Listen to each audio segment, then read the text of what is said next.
A paz do Senhor Jesus a todos, Pastor Afonso, aqui do bairro de Plataforma, Salvador, Bahia, passando aqui mais uma vez com o nosso compromisso de estar compartilhando uma palavra do coração de Deus para o nosso coração, para o meu e para o seu coração. Desde já quero te agradecer pela sua companhia aqui no canal Podcast com Pastor Afonso. Eu sou muito grato pelos seus likes, pelo seu compartilhamento, por cada comentário. Gente, o canal está a 2 inscrições para completar 500 pessoas. Para mim é um efeito muito grande, muito significativo. Você que pode compartilhar para outras pessoas aí. Vamos completar essas 500 pessoas para ajudar o canal. Falta só 2 inscriçãozinhas. Compartilhe o link do canal para nos ajudar, em nome de Jesus. E eu fico muito grato pela vida dos novos inscritos. Eu fico muito grato de verdade. Que Deus continue abençoando. Hoje, sexta-feira, hoje são 7/3/2025. Já quero desejar a você que o Senhor nos guarde de toda má notícia, toda notícia que não louva, toda notícia que não agrada, ela já está caindo por terra em nome de Jesus. Amém? Mas, como sempre, o nosso compromisso aqui é transmitir a palavra de Deus e hoje não será diferente. Você sabia que Deus vai falar com você agora? Tenha certeza, Deus fala conosco 24 horas. Porém, às vezes ficamos ansiosos, inquietos e não paramos para ouvir a voz de Deus. Mas agora você vai parar, não vai mudar o vídeo, porque Deus tem uma palavra para mim e para você. Estarei orando porque eu quero ouvir Deus falar comigo e eu tenho certeza que você também quer ouvir Deus falar com você. Oremos. Pai amado, Pai querido, Pai santo, nesta tarde de sexta-feira, começo de final de semana, nós entregamos diante de Ti as nossas gratidão por o Senhor ter nos livrado nesta semana que passou, uma semana, posso dizer, atribulada, onde tivemos esta festa chamada Carnaval. Muito obrigado porque o Senhor guardou a nossa família de todo o mal, Senhor. Muito obrigado. Agora, como sempre, ó Eterno, pela Tua bondade, pela Sua misericórdia, fala conosco, meu Senhor. Nós precisamos ouvir a Tua voz. Fala conosco, Deus, em nome de Jesus. Livro de Lucas, capítulo 7, versículo 11, uma passagem bastante conhecida, Lucas 7:11, que fala sobre o filho da viúva de Naim. Leiamos. E aconteceu pouco depois ele à cidade chamada Naim, e com ele ia muitos dos seus discípulos, e uma grande multidão. E quando chegou perto da porta da cidade, eis que levava um defunto, filho único de sua mãe, que era viúva. E com ela ia uma grande multidão da cidade. E vendo-a o Senhor, moveu-se de íntima compaixão por ela e disse-lhe: não chores. E chegando-se, tocou o esquife, e os que levavam pararam, e disse-lhe: jovem, eu te digo, levanta-te. E o defunto, assentando-se, começou a falar, e entregou a sua mãe, e de todo se apoderou temor, e glorificava a Deus, dizendo: um grande profeta se levantou entre nós, e Deus visitou seu povo. E correu dele esta fama por toda a Judeia e por toda a terra circunvizinha. Irmãos, conhecendo um pouco da história do povo de Deus, conhecendo um pouco, estudando um pouco sobre o propósito eterno de Deus, nós vamos encontrar um Deus que Ele quer ser Pai, um Deus que Ele quer ser provedor, Ele quer ser um Deus providenciador das nossas necessidades. Nós, como paramos para entender um pouco o que se passa no coração do Eterno, dá para entender que tudo que Ele queria, tudo que Ele quer é que a sua criatura, a sua criação, o homem, os animais, os répteis, as aves dos céus, os peixes dos mares. Ele quer que todo ser vivente que foi criado pelas suas mãos dependa tão somente dele. No dia que o homem entender esse mistério, vamos ficar mais quietos e vamos deixar de ficar mais inquietos. Podemos chamar essa inquietação de ansiedade. Quando nós entendemos esse mistério, deixaríamos muito de tomar decisões precipitadas,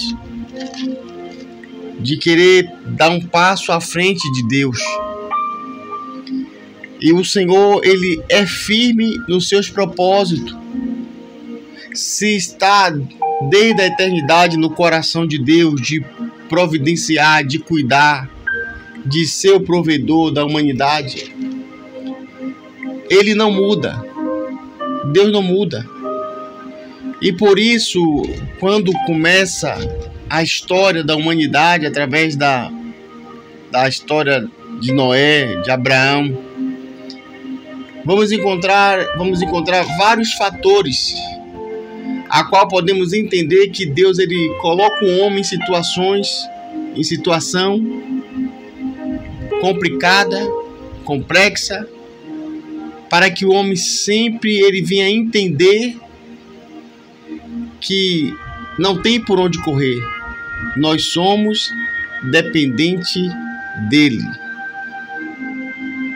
Não tem por onde correr.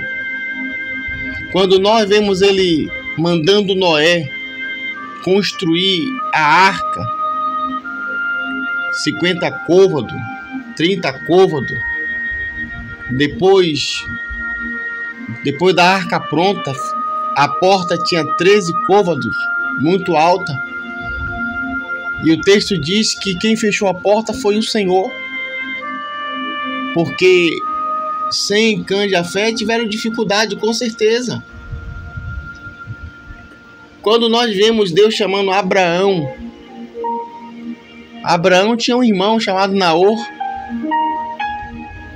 Naor tinha uma esposa chamada Mica. A esposa de Abraão era Sarai, ou Sara. E ele não chama Mica, mas Naor, para ser pai de uma grande nação, ele chama Abraão e Sarai. Porém, Sara é estéril. O que é que o Senhor queria ensinar à humanidade? O que é que o Senhor queria nos ensinar? Que é na dificuldade do homem que podemos ver a mão, o agir de Deus. Irmãos, são várias passagens que nós vemos Deus colocando barreiras, como as muralhas de Jericó, o mar vermelho. Vamos encontrar Gideão, ele dispensando vários soldados para lutar com 300, para que eles, quando vencessem, não achassem que foi a mão deles. Deus, ele sempre vai permitir situação complexa, complicada na nossa vida, para que possamos ver o agir dele, e assim fiquemos quietos no nosso canto quando ele vai abrir o mar vermelho. Ele diz ele usa Moisés e diz: aquietai, ficar quieto e vede o livramento, ficar quieto e vede o livramento. Tudo que o Senhor deseja é ver em nós um espírito quieto, um espírito que espera nele, passando para os evangelhos. Vamos encontrar uma mulher que tinha 12 anos com fluxo de sangue. 12 anos. Tudo que ela usava, o texto diz que ia piorando. Por que é que Deus vai usar o sofrimento desta mulher, 12 anos?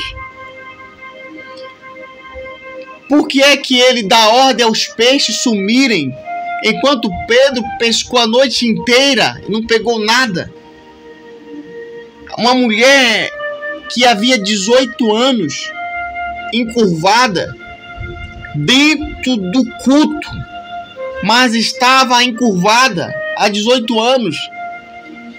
O paralítico de Betesda tinha 38 anos naquele estado.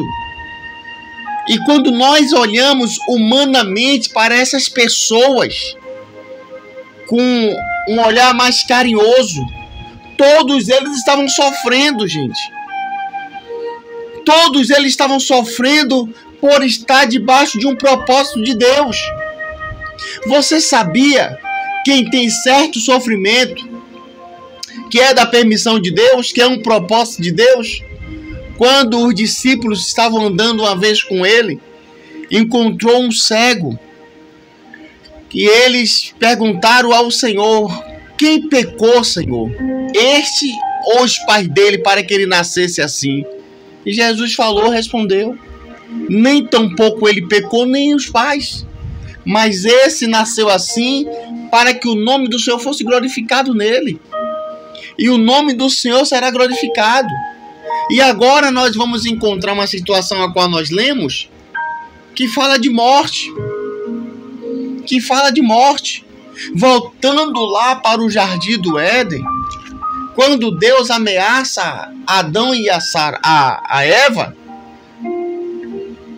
sobre o não comer da árvore, ele ameaça que eles vão morrer. Mas por que é que Adão e Eva tinha que ter medo de algo que não existia? O que é a morte em si? Porque em todas as culturas a morte é alguém apagar, o corpo roxear, a pupila desatar, estar em um estado de frieza. Mas o que é a morte? Por que a morte? Porque Deus colocou o homem nesse estado. Por que que Deus ameaça a Adão e a Eva a ficarem nesse estado paralítico? Porque podemos ver, irmãos, que tudo é um propósito do coração do Eterno. A gente não vê dar nos noticiários que medicina nenhuma ressuscitou ninguém. Temos medicamentos para tudo, quase tudo, mas você não vê nenhuma injeção que ressuscita. Você não vê nenhuma fisioterapia que ressuscita. A morte é Deus colocar o homem num estado para que quem veja possa entender que sem ele a gente não pode fazer nada. Quando ele encontra uma morte na casa da filha de Jairo, todo mundo de braços cruzados, só chorando, só se lamentando. Mas quando ele chega ensinando a população e a nós também que ele é provedor, tanto do alimento físico também como da vida. Ele é provedor. Nós temos que entender, e agora ele vai ensinar uma multidão sofredora, uma multidão que trazia em si um fardo. Quando Jesus apareceu, disse que eles estavam sentados à sombra da morte, em trevas, mas a luz raiou, e a luz é Cristo. E quando ele chega, diz na cidade de Naim, diz que quando ele vai chegando, vai trazendo um defunto, filho único de sua mãe, e ela já era viúva. Eu não quero ferir o texto, Mas parece, pelo pouco do que eu estou entendendo da revelação, parece que essa mulher precisava de uma lição. Esta viúva precisava de uma lição. Quando ela estava viva, ela depositava a sua esperança no marido. Quando o marido morre, ela colocou a esperança no filho. Mas Jesus nos ensina que sem ele a gente não pode fazer nada. E agora a esperança de vida dessa mulher também está sendo enterrada. Até quando a gente vai ficar sem querer entender isso? Até quando você vai querer ficar embolado, atrapalhado, enrolado, fazendo coisas, nos precipitando, nos atrapalhando todo? Cristo quer ser provedor. O Senhor, Ele quer providenciar para mim e para você. Quando Ele tira o povo do Egito, tinha os caminhos das palmeiras, das águas tranquilas, mas Ele prefere levar o povo para o deserto. Por que o deserto? Um lugar onde não tem nada. É o melhor lugar que a gente entende que é de Deus que vem as coisas. Veio água, veio o maná, veio as cordonizes. Diz que as sandálias cresciam no pé, as roupas cresciam no corpo. Deus era o provedor do povo. Ele quer ser o nosso provedor. Ele quer providenciar. Ele quer que a gente descanse. O Senhor nos ensina isso. Aleluia! Ele nos ensina, olhe para os pássaros. Olhe para os lírios. Eles não trabalham, não fiam. Mas o Pai Celestial os alimentam. O Senhor, Ele quer que a gente amanheça igual os pássaros, cantando, sem se preocupar. Não é do nosso trabalho que vem o nosso sustento. Não é da sua capacidade teológica, da sua capacidade profissional que vem, não. Tudo vem dEle. Tudo é dEle. Tudo é para Ele. Deixa Deus agir. Vamos deixar Deus fazer. Vamos deixar Deus operar. Aleluia. E quando o Senhor nos ensina o Pai Nosso, tem uma parte que diz assim: o pão nosso de cada dia nos dá hoje. Ele nos ensina. Quando o Senhor começa a mandar o maná, Ele diz: só colha até sexta-feira. Não colha para o sábado. Porque se vocês colherem para o sábado, vai ficar podre. E é uma demonstração que você não está confiando no Deus que providencia o de hoje e da manhã. Vamos descansar. Eu quero falar para você que de hoje que você não descansa, fique tranquilo. O Senhor conhece todas as nossas necessidades. Ele tem cuidado de nós. Entrega toda a ansiedade na mão do Senhor. Confia nele porque Ele tem cuidado de nós. Que agonia é essa? Vamos aprender a descansar no Senhor. Vamos aprender a colocar na mão dEle. Parece que nós queremos transferir para Deus o que é do homem. Aquilo que me incomoda, não incomoda Ele. Talvez se alguém me pedir, talvez eu vou me sentir incomodado. Mas Ele não, Ele diz assim: pedi, dar-vos-se-vos-á. Se alguém bater talvez na minha porta 2, 3 vezes, vai me incomodar. Mas Ele diz: batei e abre-se-vos-á. Talvez se alguém buscar na minha mão, talvez eu me encontre incomodado. Mas Ele não: buscais e encontrareis. Aleluias. Aleluia. Que Deus continue abençoando a vida de cada um de vocês. Que Deus continue orando pela minha vida. Continue orando por esse projeto. Em nome de Jesus. Fica com Deus. Em nome de Jesus. Amém.